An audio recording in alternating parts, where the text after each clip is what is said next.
Andrew at Exeter, Ian at Princeton, and Luther, who's also a PhD student at Princeton. The usual disclaimer applies. These are my opinions, not those of NUS or the Housing Board and Development Board of Singapore. So let's get started.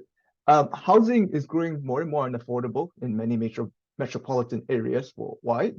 And so in response, some governments say, well, that's too bad, that's the market allocation. In practice, there's reason for governments to intervene because agglomeration externalities. If people working in low-wage service sector jobs cannot get to the place where they want to work time, which is where most of the other people live, then it is likely that these services cannot be provided, and the quality of amenities in a particular area is lower. And for this, and among other reasons, this motivates government intervention at scale in many major cities worldwide. And today we're going to focus on public housing lotteries in Singapore. Okay, we take as given that governments are going to provide public housing at scale. In these systems, people may wait years to get an apartment, but at the same time, if you give them some choice, they might pass on acceptable but less desirable goods. We have prescriptions for waitlist design for the poor in settings like Cambridge, Massachusetts. But what happens when we try and scale this up in these major cities that I've told you about? In particular, in Singapore, for instance, 80% of residents live in one of these apartments. And given that housing is a durable good, one might think that there are dynamic considerations in deciding which apartment to apply for. And so the one key question is, how do intertemporal trade-offs matter in this setting? Okay, to give you a sense of where these housing lotteries are implemented, we know the New York City Housing Authority has some of these housing lotteries when allocating spots in public housing, but it's also used elsewhere in Minha Casa Minha Vida in Brazil, in many places in Europe, as well as in Australasia more broadly. In the Singapore program, the government aims to encourage home ownership, and so it builds apartments that are sold below market prices. These apartments are differentiated by where they are and how big they are, and they can be sold on a regulated aftermarket by the recipients. At the outset, these apartments are rationed by lotteries that happen each quarter over each applicant's top choice. So, natural broad question is, how should we better design such public housing programs at scale? Now we go into various tools that the government can use to improve the design of such programs. One sub-question that we're interested in is, what are the effects of changing the rules for these apartments? And these are first order because governments care about allocating these apartments in a fair, cost-effective, and efficient manner.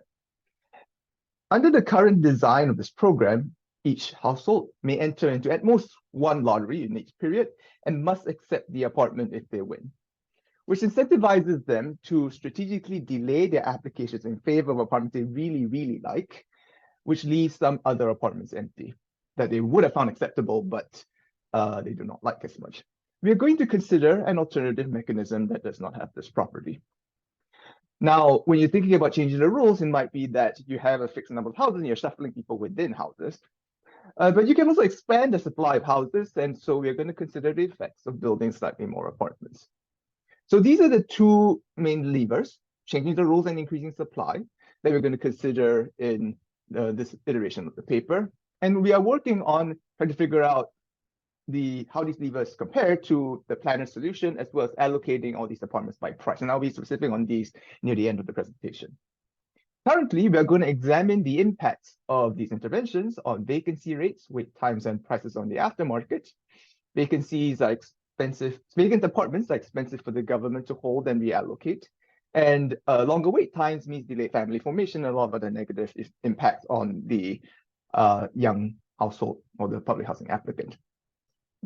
Prices on the aftermarket matter because a public housing applicant today, if they're successful receiving an apartment, becomes a homeowner tomorrow, and a lot of their savings are capitalized in home equity.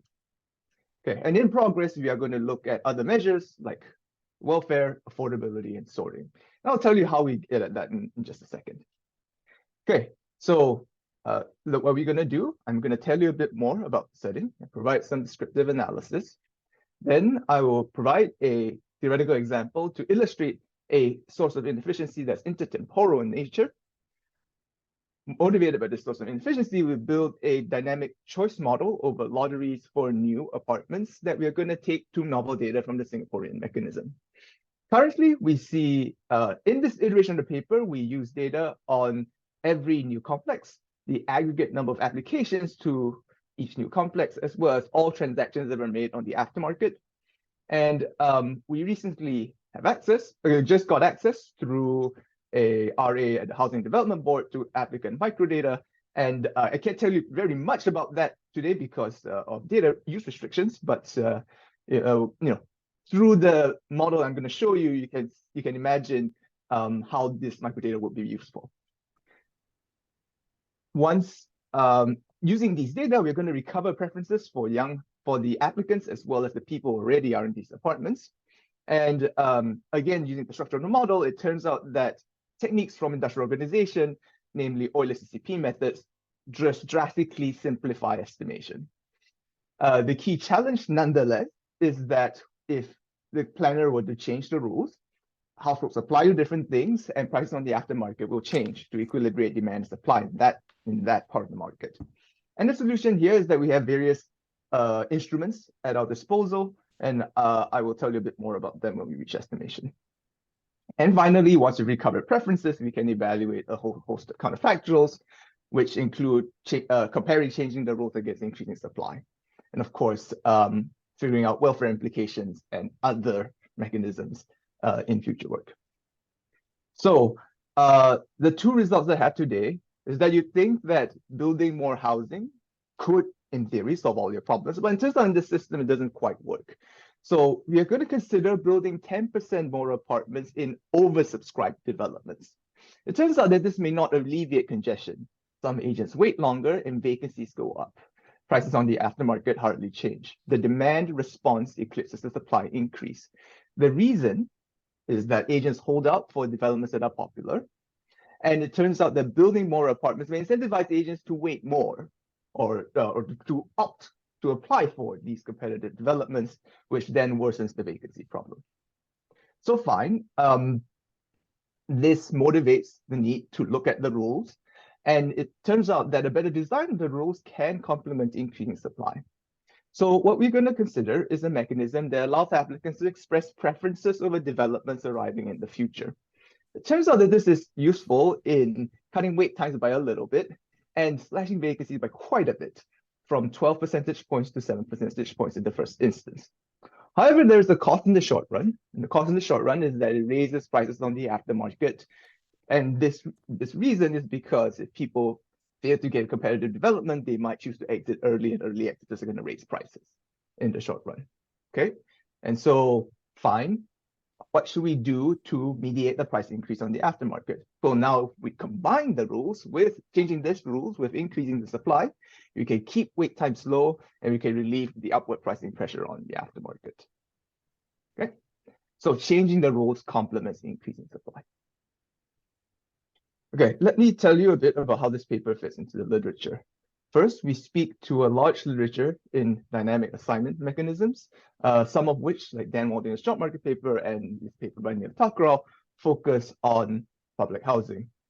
Here, where we depart from them is that we have a large so the scale of the market is huge. There's a large secondary market, and there's this intertemporal choice where as the household, when I choose what to apply for, I can choose to wait. And this intertemporal choice is not trivial. Okay, the key substantive takeaway from our paper is that oftentimes in these dynamic assignment mechanisms, the effective, like in this classic options paper by Bulow and Klemperer, what they said is the value of negotiating skill can be small relative to inviting one additional bidder. For us, what our paper suggests is that the effectiveness of increasing supply depends crucially on the rules that are used to assign the goods in the first place. And so, ideally, we would have a more objective standard like welfare or consumer surplus when measuring the effectiveness of these policies. Next, we speak to a large literature on neighborhood choice.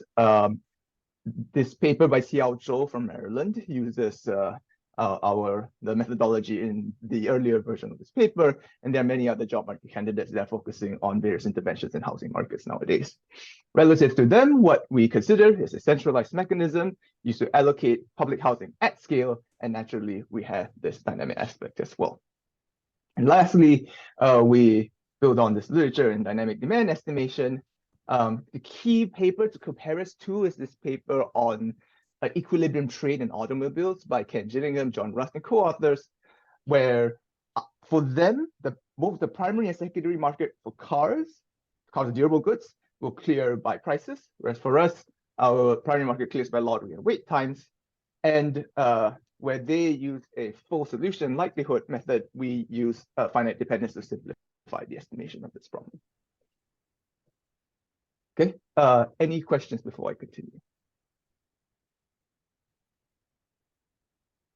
Seeing none, I will tell you a bit more about the setting.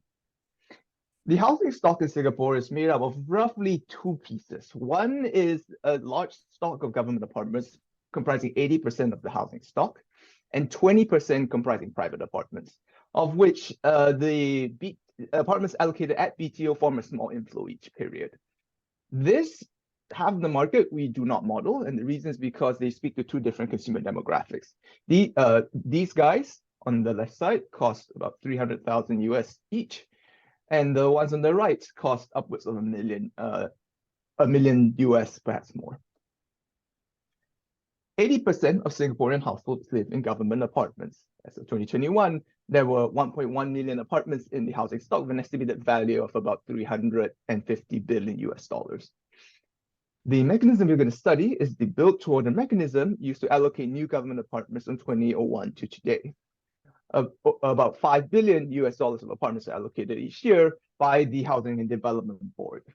When you are allocated an apartment, you pay a deposit, and the government sells you an apartment on a long lease, a 99-year lease, that you have the right to resell after living in your apartment for 5 years.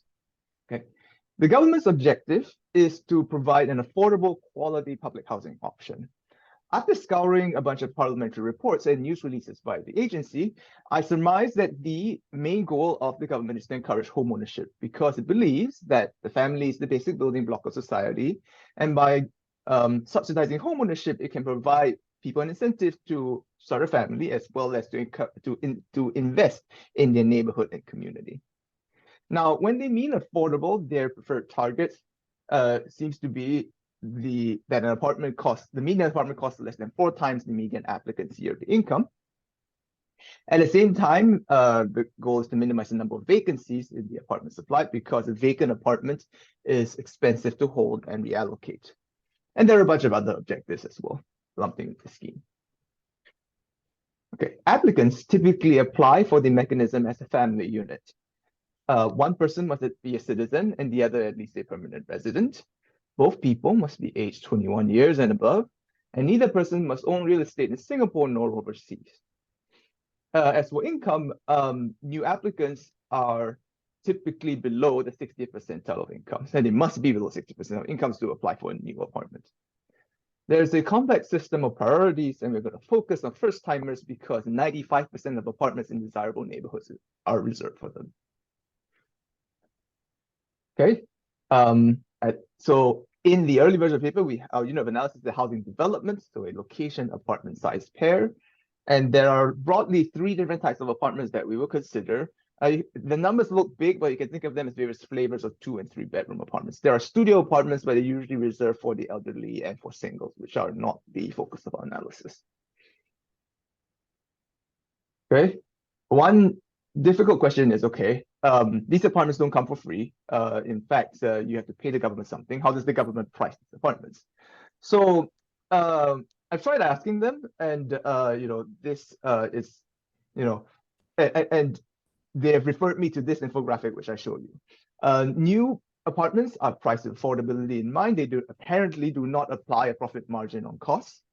And so basically what they're going to do is they're going to look at similar apartments in that neighborhood and then try and discount the apartment to make these apartments affordable. Okay, and of course, depending on your income, you do get income-specific subsidies as well. So I think it bears. I think at this point it bears a sort of a comparison between the waitlist systems that are commonly studied in U.S. public housing as well as those in the Singaporean setting, which are used in many other countries worldwide. The key focus of these schemes in Singapore are for owner occupation, and so these apartments are sold on long leases and with transferable lease, and these are transferable. Whereas for waitlists, I mean, these are rental apartments on short leases, and these are, an entitlement. If you're eligible, you can continue living in them, but in general, they are not transferable to other people. Applicant wealth in the Singapore-style schemes are low to moderate, whereas for waitlists, they're typically for the destitute. And finally, the allocation mechanisms differ in sort of the way they're administered, and so lottery systems provide a different incentive structure relative to a waitlist. And so in particular, for people in this audience who know a little bit about market design, for lottery systems, they allow you to express intensities of preferences, whereas for a wait list, once you're in there, I mean, you're just in there. It's hard to tell whether you are, you have to signal that you urgently need the good. Okay. So having talked about the setting, I will pause. I see there are no questions, so I will continue. I've got a few questions, actually. Yeah, David. Yeah. I mean, first, your critique of the way government currently allocates housing seems, I guess, very intuitive to me. So I'm curious why it was set that way in the first place, and why they didn't think of these problems. Oh, the delay. So I think I think fundamentally the mechanism that they chose came way before, popular knowledge of like the incentive properties of deferred acceptance, or like when empirical mechanism design was in place. I think the idea was, okay, if there's, if you're allocating apartments by price, not by price, right? You have to allocate it somehow. And so it used to be the case that you join a wait list. But then in the wake of the Asian financial crisis, what happened was that a lot of people dropped out of the wait list, leading to a large number of vacancies that took the government many, many years to clear. And so he said, fine, we need to replace that with a system that is, that forces people to keep indicating that they want an apartment before we build it. And so that's why they created a system where, you have to signal your interest by entering into a lottery. Why one lottery? Presumably because it's, it's sort of an easy system for the applicants to understand instead of generating a rank ordered list, say. Makes sense. Second question is, how should I think about new construction in a place like Singapore? I imagine Singapore is very heavily populated, it's very dense. I imagine there's probably not much buildable land just sitting there. So are they tearing down other things to build these flats? Are they building existing buildings higher? Like what does this mean? A great question, Dave. So actually, there are quite a number of land parcels in Singapore that's still unused. If you take a drive along some of these suburbs, you would see, signs with, like turquoise signs saying state land and reserved for future use. And if you're interested in what these lands are going to be used for, you can check the government, the Urban Redevelopment Authority's master plan, where they actually every land parcel in Singapore is spoken for. So, they might, if you click on that parcel of land, it might say residential use or commercial use. And then, so it sort of gets into, and then so basically, so every 5 years, the land use is updated. In some cases, they do build higher by tearing down old buildings. Right now, I think there's still enough spare land parcels to build on. And so they haven't done that as much, even though that has happened. Okay, great. Thanks. One more question. So it seems like, I mean, there's a common theme in economics that like making people pay the full marginal cost of something, like, allocates resources more effectively. So, I mean, it seems like the people are waiting longer for nicer homes, or willing to do that, because the full like marginal price of moving from a not nice apartment to a nice apartment is not fully priced. And that, the nicer homes are more subsidized. Is that correct? Or have you thought about changing the pricing mechanism to fix that? Right, exactly. So in this iteration of the paper, we don't move around the prices of the new apartments. But in the next draft of the paper, we are going to let prices float such that there's going to be exactly one applicant to one apartment. And we're going to have to see the degree of mispricing there is in this market. Okay, wonderful. Thank you. Thanks. Okay, let me tell you a bit about the data. So we are going to see the universe of public housing transactions. In the mechanism, we see 403 developments and 900,000 applications over 13 years. We see the application rates, prices, quantities, as well as nearby amenities. And in the quantitative version of the paper, we're going to restrict to, this early version of the paper, we're going to restrict to 195 developments over 20 periods from 2012 to 2015. A new revision of this paper is going to allow us to follow applicants through the mechanism using government microdata, and that will help us a lot. On the secondary market, we see every transaction ever made, so 610,000 transactions between 2000 and 2023. We see the month and the year the transaction took place, location, the price, as well as the year the apartment was built, and hence how many years it has left on its lease. I see Andrew has a question. Yeah, thanks so much for presenting this. This is fascinating. So I wouldn't have raised this, but you brought up the comparison with our wait list for our public housing. And one of the reasons I think we don't, by and large, build public housing anymore in the United States, whether it be rental or owner occupied, is it seems to work out to be an exorbitant cost on a per unit basis. So LA built a bunch of housing for homeless people, and it was $550,000 a unit. Is your sense in the Singapore context, are they able to build at somewhat comparable rates to what market rate developers build at? Like, how are their construction costs different? Like, and I don't know whether you have any sense, having lived in the US for a while, why we can't build housing at a reasonable cost when the government does it. Thanks, Andra. Yeah, so in this paper, we sidestep the whole issue of housing construction entirely. My intuition is that in essence, well, the government in Singapore is not really a monopsonist in terms of like housing, in terms of like when contracting out these developments for to people to housing to builders, but it definitely does have, because it's such a large share of the market, it does have substantial monopsony power, coupled with the fact that they can arbitrage, low construction labor costs by employing workers from the region. This allows them to depress the cost of construction per unit to like less than 100. So it would be 100,000 Singapore dollars per unit, or would be probably less than that. I mean, like, so there's land costs, whatever they are, and then the incremental cost of construction, to my knowledge, and I might be wrong, is not even close to $550,000 per unit. My impression in the US is that a lot of new building has to go through extensive and rigorous permitting and regulatory processes and environmental assessments in California and the like, which tends to drive up the cost of providing new units.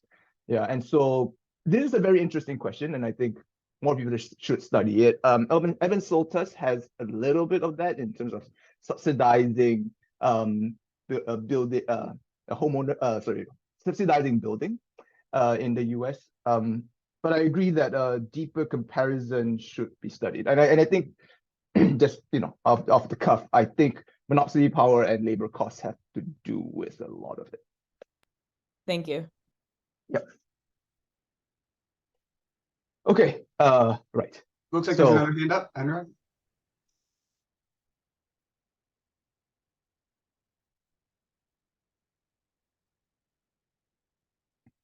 Sorry, yeah, I just wanted to extend that question. I think land cost would be a huge component of the construction cost, right? How does that get overcome?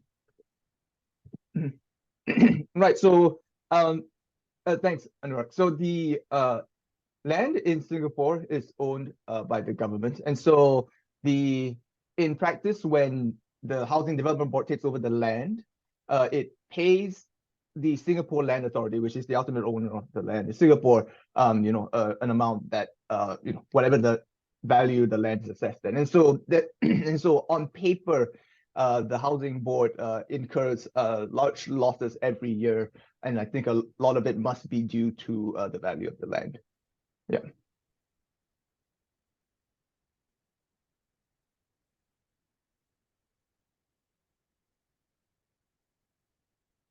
Okay, if there are no further questions, I'll move on.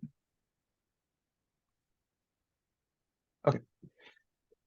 Okay, so this is a map of Singapore, and I'm going to tell you where the new builds were from 2010 to 2015.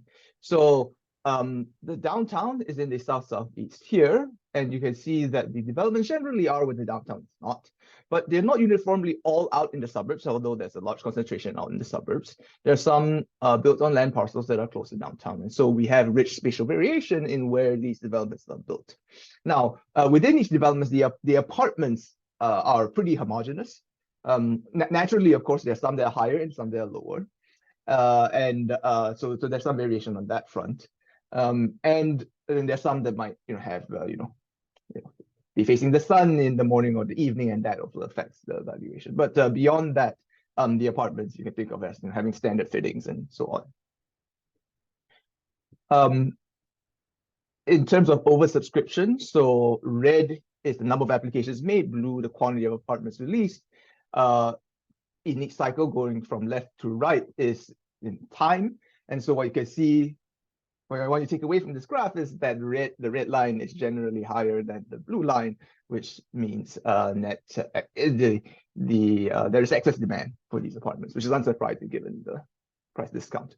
So seeing that there's excess demand in aggregate, one might think that there's no issue of vacancies, but it turns out that there is. And so if I were to collapse the application rates by development into a single histogram, so this is log application rates. So this red line here is 0, so e to the 0 is 1. So the red line means exactly one applicant to one development, so it's perfectly balanced. To the right of that red line is over-demanded apartments, and to the left is under-demanded apartments. And so what you can see is that, yes, the vast majority of apartments developments are over-demanded, but then there are some that are under-demanded as well. Okay. So in the interest of time, I'll skip this. I'm going to show you a theoretical example of how delay happens because of intertemporal incentives. Okay, and so this will help in clarifying one of the sources of inefficiency in this model. So consider this model where Tian Fu, and Dave are applying for apartments. Okay, there are 3 of us. We value all the houses identically. So we have identical preferences, and we agreed that the purple house B here that comes at time 2 is going to be better than the brown house, which comes at time brown house A, which comes at time 1. In each period, we look at the house on offer, and we can decide whether to apply to that house, wait to the next quarter, or exit and take an apartment on the secondary market. Okay, payoffs are as follows. The brown house is valued at 2, the purple house at 5. Waiting costs are nominal, non-zero, but very small. I think of that as some number C, and then exiting gives a payoff of -1. Okay, so what we're going to do is to try and figure out what an equilibrium in this market is. Oh, and before I forget, of course, if 2 or more people apply for one house, then the winner is chosen uniformly at random. Okay, so I conjecture the thing that we do is all 3 of us are going to apply for the brown house. One of us is going to get it, and then the remaining 2 of us are going to apply to the purple house, and one of us is going to get it. Okay, so let's start from the end. Okay, suppose it's me and Dave, and we are both deciding whether to apply for the purple house or to exit. Well, naturally, exiting gives negative utility, whereas applying is positive utility. There are 2 of us competing for one house, and so if you trust my math, the expected utility of being active at period 2 is 2. Okay, now we have Tian Fu join us. He's green. Now we can choose to apply, wait, or exit. And suppose two of us are applying for the brown house, I am choosing whether to see, I need to see if there's a profitable deviation. Seeing none, given that, I have to incur waiting costs to apply to go to the second period, I also choose to apply to the brown house. And so one person is matched to the brown house and one person to the purple house. Okay, so there are three people, and there were three people in two houses, right? So there's excess demand. Now let's change the way supply comes in. Suppose now you build two purple houses instead of one, and there are three houses and three people. You think you'll be able to fit all three people in each of the non-secondary market houses. It turns out that it may not happen. And here, the conjecture equilibrium, it changes to all three of us are going to wait to the second period and then apply for the purple house. Okay, so we assume that unmatched houses vanish into the supply just for ease of illustration. Okay, so let's start from the end. Three of us, again, strictly dominant to apply for the purple houses. Three of us apply to two houses. The expected utility is 3. Okay, and then now we're all at the first period. We all chose to wait because the waiting cost is small but non-trivial. And so now I need to decide whether to apply for the brown house or to exit. But the waiting cost is below 1, then there's no profitable deviation for me, and I also choose to wait. So two of us are going to be matched to the purple house, and one of us to nothing. Okay, which doesn't seem ideal given that there are three houses. So instead, what we can do is that, okay, given that at least in this very stylized example, the government knows the path of releases that's going to come up, the government could say, okay, fine, why don't you, there's the purple house and brown house coming at each respective time.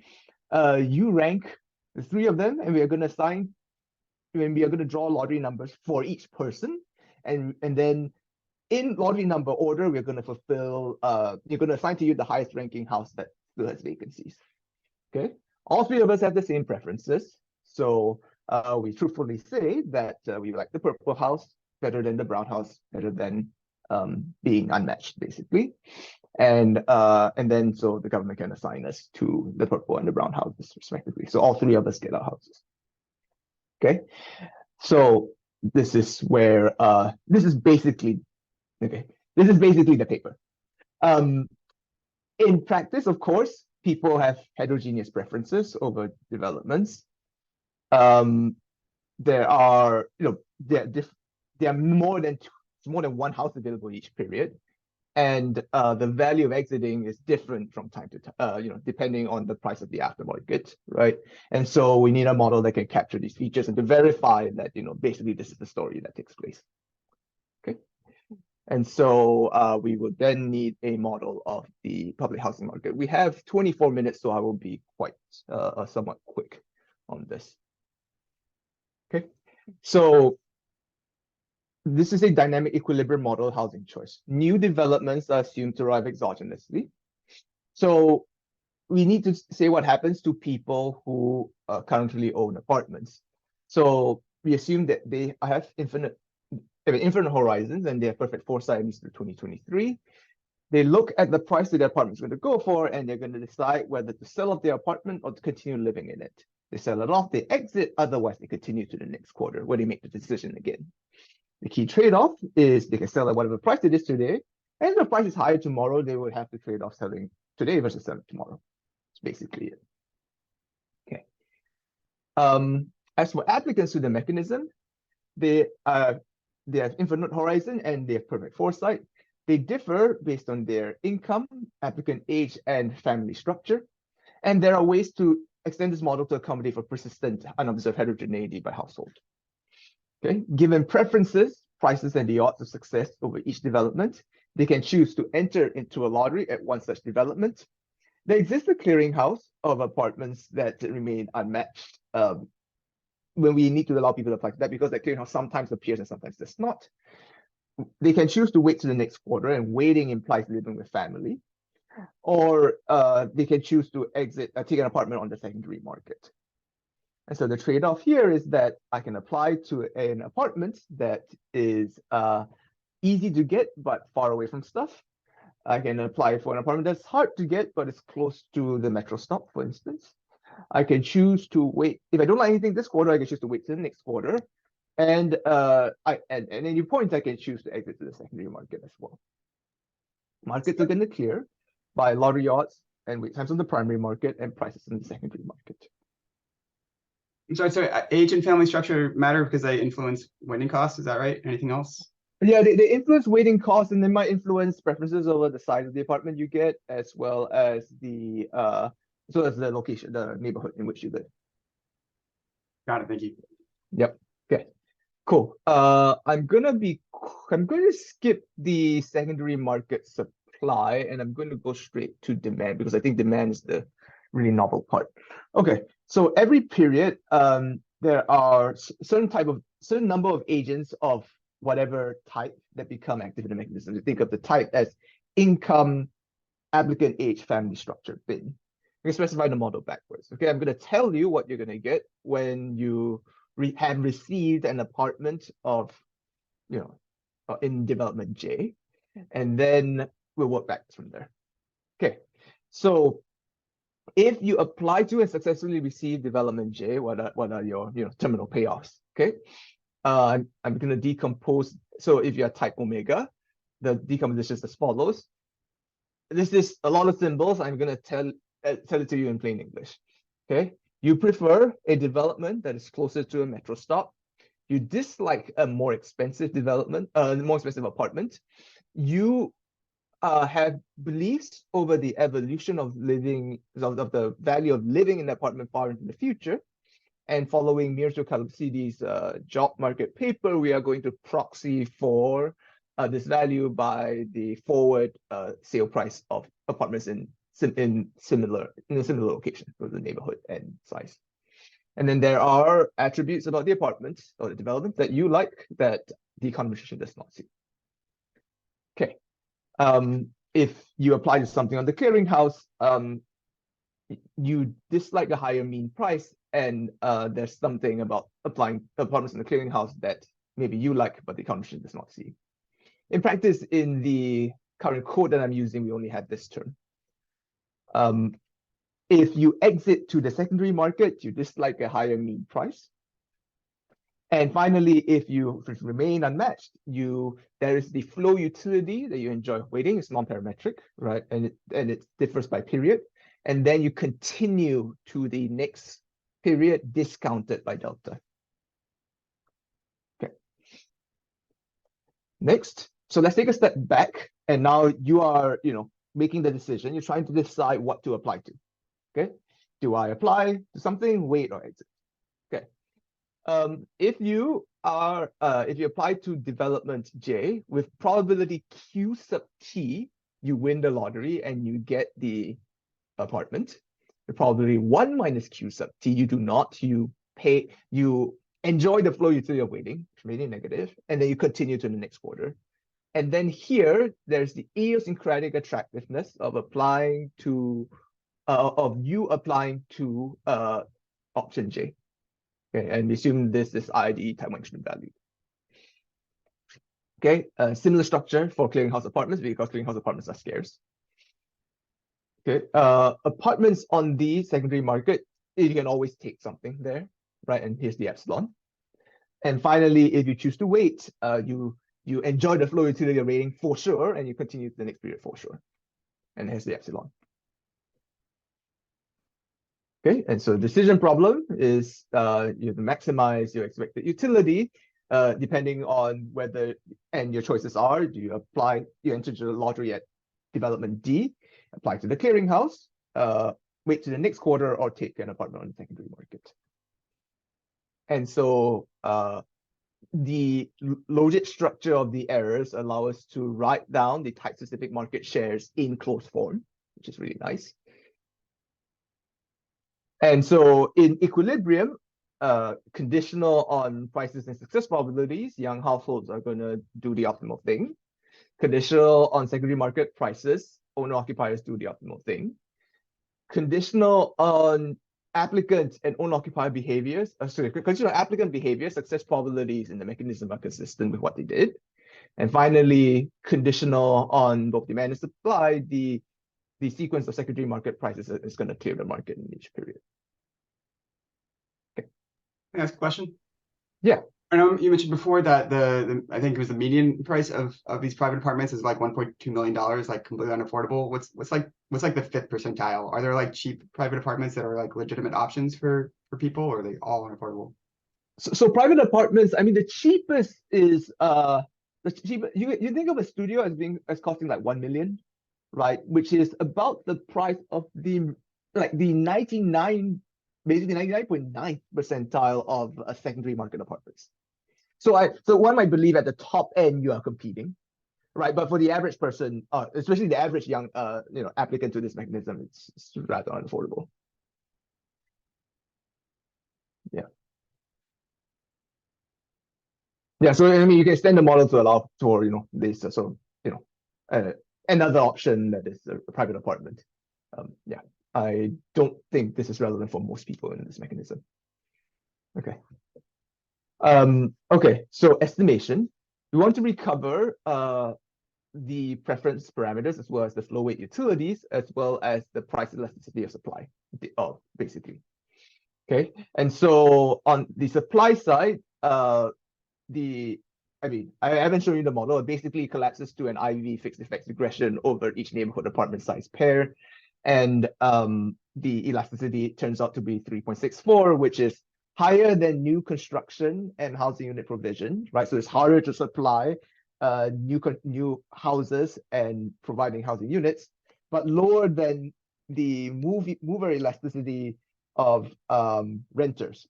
And so you might think that if the rent goes up by $1, renters are way in the US are way more likely to move, especially if they're in low-income housing, whereas the houses are more difficult to build. And so the elasticity is somewhere in between, which is comforting for us at least.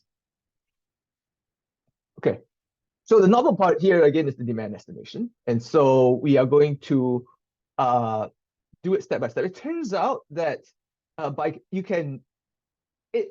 the model as specified, you can recover all the parameters you want just by using Stata in a very clever way. And I'll tell you how we do it. We use Python in practice. Okay, so we take two projects, J and K, in the same time period. What we're going to do is we know that it's probably Q you get the apartment 1 minus Q you don't, right? So what we want to do is to isolate this continuation value term here. And so we're going to divide throughout by its coefficient. Right? And then once you have that, you take two projects in the same period and you take the log differences in their market shares. Okay. Now what happens is that there's the term that depends on the future value of remaining in the system, and this totally cancels out. Okay, so it does not depend on the continuation value of the apartment. And so what we can do is to estimate this model by IV regression. You can use exogenous shocks to apartments. And in practice, what we do is also use a sort of IO style instrument called the differentiation instrument of variables, where the exclusion restriction is that how unique a development in a particular period in terms of, say, its distance to the nearest metro stop should be uncorrelated with its unobserved quality. Right, because the unobserved quality should not depend on the mix of apartments available in that period, because the supply of the plots of land from the government, from the land authority to the housing board is, should not be related to unobserved quality. Okay, and so what we can do here is that we can get the coefficients on price, on how much people value amenities, as well as for future this belief term that captures the future value of remaining the apartment. Okay, so once you have those coefficients, you can recover each structural residual. Okay, so there are a lot of these C terms. That's like an unobserved flow value of weighting, which we're going to get first, and then the unobserved quality of each development. So how are we going to get those? Well, we know that if you buy an apartment on the secondary apartment, you stop being in the system, right? And so what we can do is that because of the logit error of the shock, so you can write the value remaining in the market next period in terms of the market share of exiters in the next period the price of exiting in the next period, as well as the Euler gamma. So this should be a different gamma here, but this is the Euler gamma. There's a constant. Okay. Back out the value remaining in the market next period. And then what you can do is to compare the utilities of waiting versus exiting today. If you wait, you enjoy the flow utility of waiting and then continue to the next period. Whereas if you exit, you pay the value of exit. You pay the price of the apartment, the average price of the apartment in the secondary market. But okay, we've backed out the value of exiting. And so what we can then do is that everything here is known. The only thing you don't know is this flow utility of waiting in that particular period. And so you can solve for it. Okay, it's mathematically. Finally, once you have the flow utility of waiting in a particular period, you can compare applying to development J against exiting contemporaneously. And basically what you have is that you have terms that look like Q times distance to metro stop times weight, that the preference parameter for households applying that to developments near a metro stop, right? And so this is the known stuff. You have stuff that depends on the future, which you've recovered earlier. And then you have the unobserved quality of particular development J to agents of type omega, and then you can isolate this and solve for it. And so this is what I mean when I say you can if you're proficient, you don't need you're proficient with manipulating data sets and data, you can actually do this without without like hand coding your own optimization routine. Okay. And so in the interest of time, and because I want to leave time for discussion and questions, I'm going to skip over the old estimates, which were done using a much more complicated dynamic DLP procedure, and go straight to the counterfactuals. Okay, so the estimates are here. These are the old estimates, and the price coefficients are negative, which is what you care. Waiting costs are negative, and waiting costs used to be the same every period. With the new data, we can impose we can have a model in which the flow utility of waiting is different period by period. So with more data, we can identify more parameters. We can get more realistic model of the decision problem. Okay, right, counterfactual. So what we're going to do is that we're going to use the old estimates and compare the supply increase with new rules. When we're talking about a supply increase, we're looking at a 10% increase in supply in developments that are oversubscribed. So compared to developments, oversubscribed, not with that is like build a higher one extra floor. Okay, that's the supply. In new rules, I will elaborate on this in the next slide. Applicants are going to submit preferences over developments arriving in the future. And then we are going to assign to each, we're going to give each applicant a lottery number. We're going to assign to them the highest ranking development that still has vacancies. Okay, just like in the theoretical example I showed you. Okay. There are more things you could do with this model, right? One critique of these new rules is that, well, okay, so it's kind of difficult, right? I'd have to know the government has to know the developments arriving in the future. It has to know when the households show up, and it has to show the households like these future path developments, and then households have to solve this very complicated problem trying to figure out which development refers to which. Okay, so that might be difficult. So in practice, what the planner can do easily is to just have the current mechanism, but run it every 6 months instead of every 3 months. Because now it's a quarterly lottery, you can run it every 6 months instead. So how does this?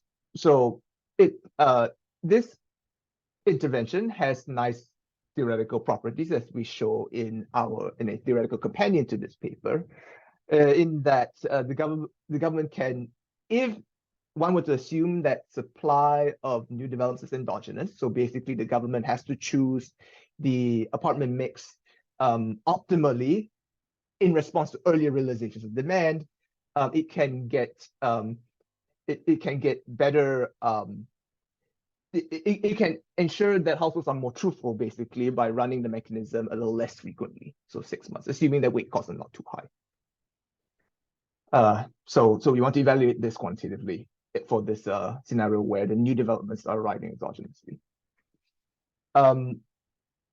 With the supply and the new rules, we can consider the planner's problem. So one motivation behind the outset of this intervention is that we wanted a maximal theoretical benchmark to the gains to new rules. So in practice, what you could do is that if you know welfare, you can just assign people to houses. You can point them, you can point an applicant to an apartment and say, go there, right? And so one can consider what the maximal welfare is under that setting. And finally, to account for the role of pricing, as Dave pointed out, we can keep the current mechanism, but allow prices to float such that in each development, applicant to capacity is 1:1. So no development is oversubscribed or undersubscribed in equilibrium. Okay, but this is for January and February. Okay, so let me tell you how we operationalize the new rules. You saw a version of that in the theoretical example. So first we fix the aftermarket. Suppose there's no aftermarket concerns, right? Given a guess of prices on the secondary market, all agents are supposed to truthfully list their preferences over eligible developments in exiting. Okay, so what does this mean? You can rank as number one. I want this development that's coming 3 periods from now, compared to this development that's arriving today. Okay, so for those of you in the know, this is where AREUEA meets random serial dictatorship. Okay, and so then uniformly at random, each agent is assigned the highest ranking development that still has vacancies. Note, all of this is conditional on a guess of secondary market prices. And we are going to need to find secondary market prices to clear the market. So we guess secondary market prices, run this once, do it again, run this once, and so on. It turns out this is surprisingly computationally hard, and which is why in the new version of the paper, we are thinking of moving to something a little simpler. Okay, so let's compare the counterfactual outcomes, vacancies, wait times, and prices on the aftermarket.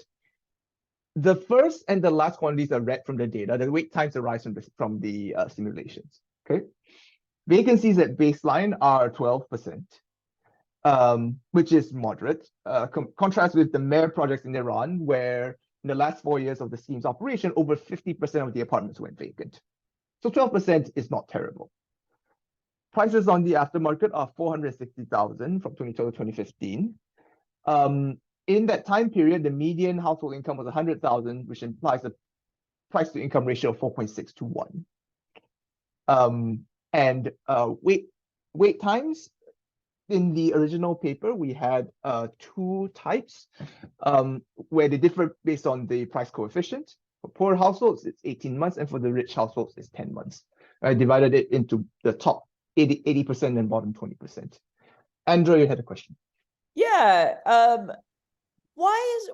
So my intuition would have been that the poor have shorter wait times because the option for them, the downside risk of getting nothing is much higher, whereas the rich, there's this market option that they might be able to afford. Why? Can you maybe provide some intuition for why the poor have longer wait times than the rich?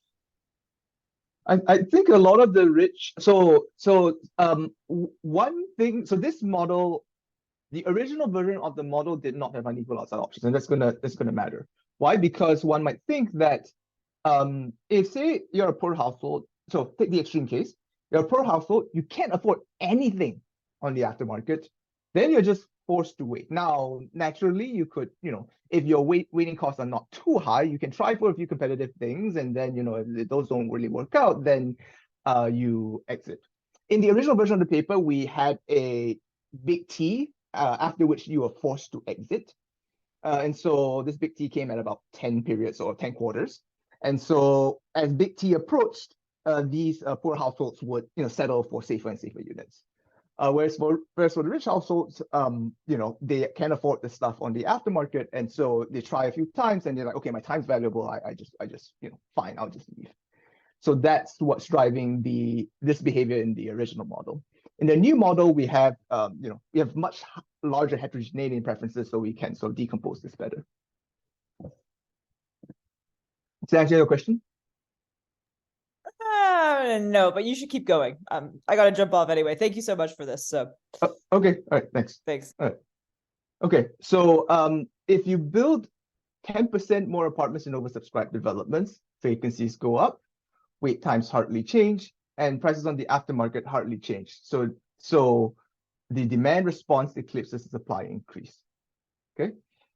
Motivated by this, what we can do instead is to change the rules under which these apartments are allocated, which cuts vacancies from 12 to 7 percentage points. Wait times fall by about 2 months, and aftermarket prices rise by 12%. So what's happening here? There are gains from people being able to apply to list two developments in the same period as acceptable to them. So that's one gain. Second gain is the intertemporal thing, where if people fail to get development late in their search, they might choose to settle for something early. But equally, if people fail to get a development late in their search, they can also choose to exit early, and early exiters are going to drive up prices on the aftermarket in the short run by 12%. Okay. If we combine the increased building with the changed rules, we can cut vacancies from a base of 16 to 10%. Wait times still fall, and aftermarket prices rise by only 9%. So changing the rules complements increasing supply. Okay, so in the interest of time, I will conclude. Increasing supply may not solve all your problems in this sort of systems, because the demand response can eclipse the supply increase. Better rules may improve allocation outcomes, but may redistribute and may have adverse effects depending on whose welfare you value more on the secondary market.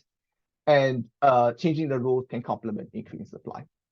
The next steps is to repeat this analysis with our much better data in order to speak to welfare, as well as to do this, and as well as consider the planner's problem, as well as if mispricing drives these results. In future research, we're also going to look at where to ultimately locate these developments, as well as to use lottery variation generated by this mechanism to study outcomes for young children, as well as married couples in the long run. And with that, thank you very much for having me, and I look forward to your questions.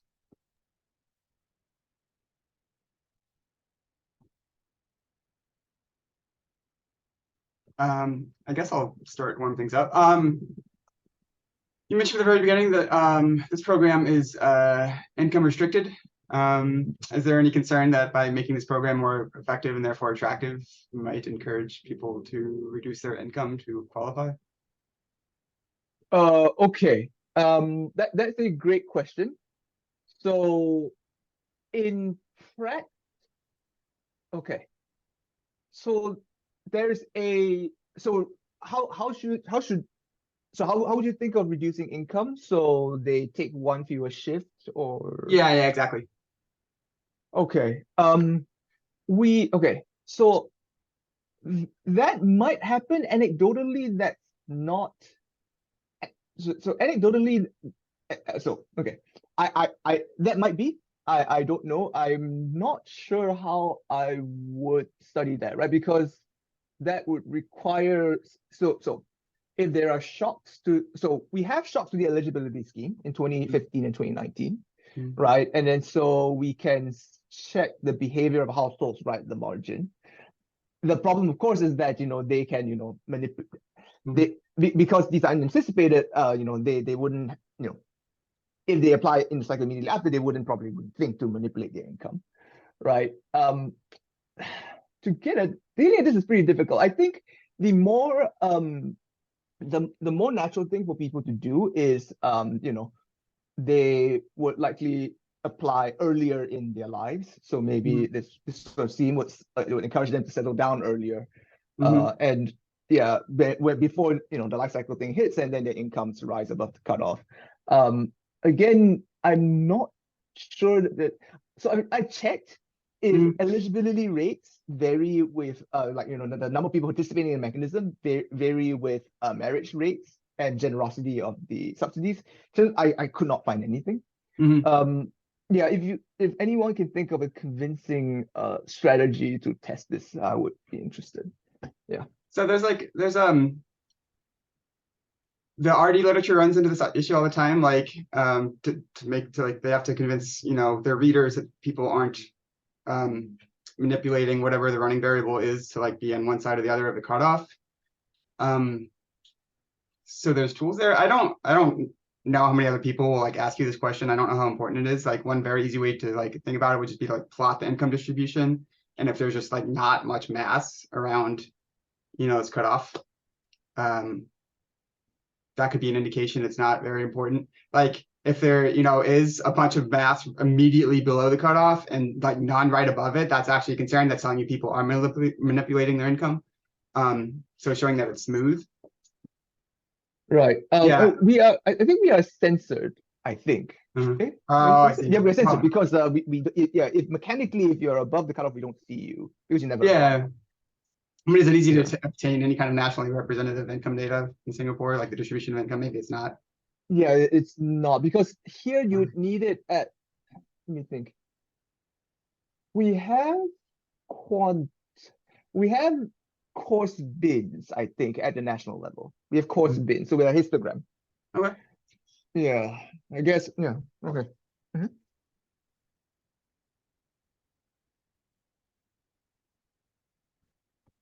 The key thing here is you need the income of the applicants. Whereas for that, I think there's income by worker and income by household, but a household may not be an applicant because the way they define households, you know, you might have like 8 residents, but only 3 people are on the application. Yeah.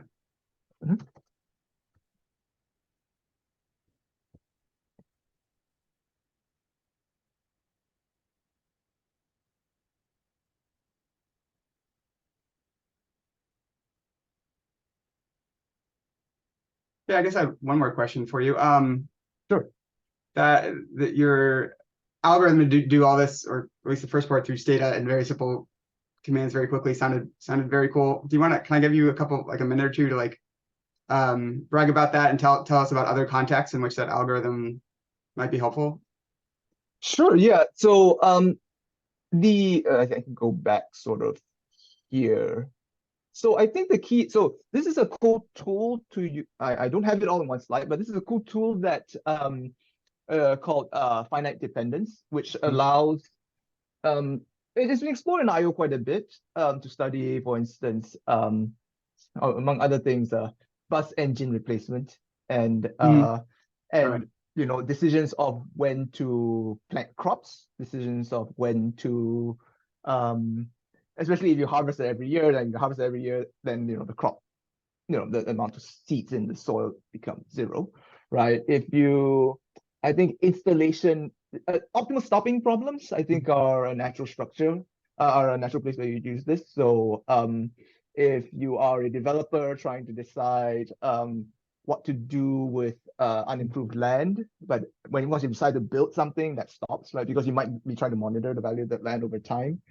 And I think on the basically in the simple version, it is a choice scenario where your agent or your home builder or your tenant is you know, stops making a decision after a while, or there's a renewal action, so something that resets the state, the state to you know, an earlier stage.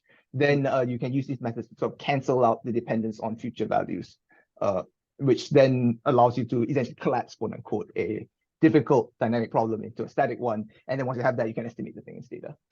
Yeah. Now, obviously, when I did, let me go here. For these guys, you can't quite do them in Stata, but there's some kind of you can't quite do that in Stata. But then sometimes, you know, the demand or the supply estimates might be enough for you to, you know, compute welfare or, you know, do some other, you know, sort of exercises that don't need, you know, full-blown simulation tools. So simulation tools require so the simulation stage generally requires you to impose more structure and to, you know, use more heavy coding machinery. But the key thing about estimation is that if the method is very complicated, it might take a while to find the correct parameters, number one. And number two, it might be the case that it takes you a while to find the correct parameters. And then computing standard errors is also hard. Whereas if you use, finite dependence, it simplifies the process tremendously. Yep. Very cool. Thank you. Anyone else?